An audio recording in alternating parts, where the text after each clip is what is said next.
Cube Radio. Salut, c'est Charles Tran avec l'équipe dans 5 minutes. On s'intéresse aux sciences, à l'histoire et à l'actualité.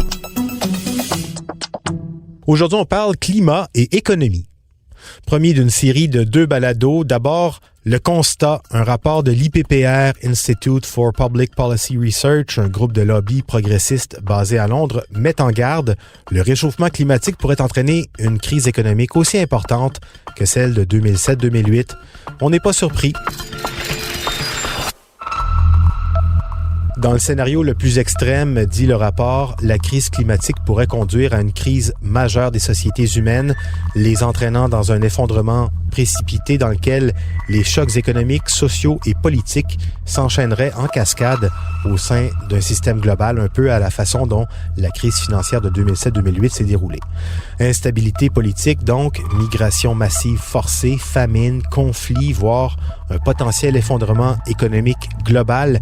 De l'autre conséquence, si on se fie à ce rapport qui se base sur des douzaines d'études et de rapports d'ONG, c'est clair que lorsqu'on déstabilise les écosystèmes à une échelle mondiale, ça donne ça.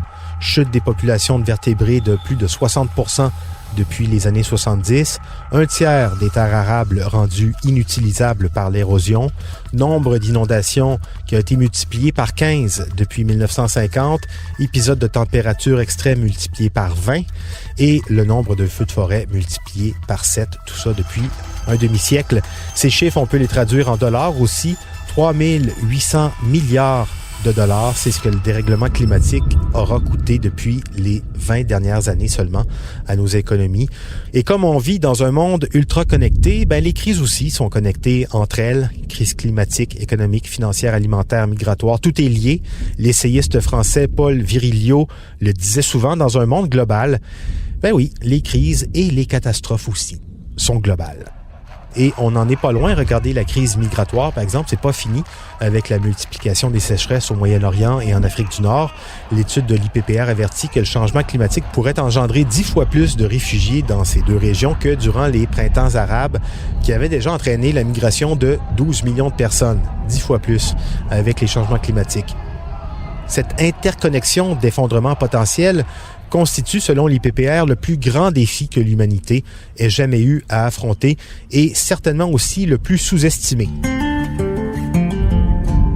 Selon les chercheurs, les sociétés ne se préoccupent pas assez finalement de leur aptitude à réagir aux conséquences dramatiques d'une crise majeure et donc ne seraient pas prêts pour l'instant à affronter ce type de crise. Notre maison brûle. Et nous regardons ailleurs. Nous ne pourrons pas dire que nous ne savions pas. L'ancien président Jacques Chirac, c'était en 2002 au sommet de la Terre de Johannesburg. Et ça, sans oublier que les conséquences du dérèglement climatique ont d'autres répercussions. Par exemple, il creuse les inégalités sociales. Selon les estimations de cette étude de l'IPPR, la moitié la plus défavorisée de la population humaine n'est responsable que de 10% des émissions de gaz à effet de serre mondiales, tandis que la moitié du total des émissions mondiales sont produites par les 10% d'individus les plus riches. Qu'est-ce que ça veut dire?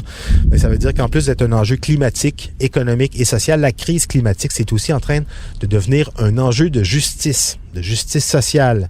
Et c'est là qu'on est rendu. Prochain épisode, donc, toujours sur le climat et la finance. La solution pourrait venir d'Europe et son pacte finance-climat, un genre de plan Marshall pour sauver l'Europe, mais surtout pour sauver la planète. C'était en 5 minutes.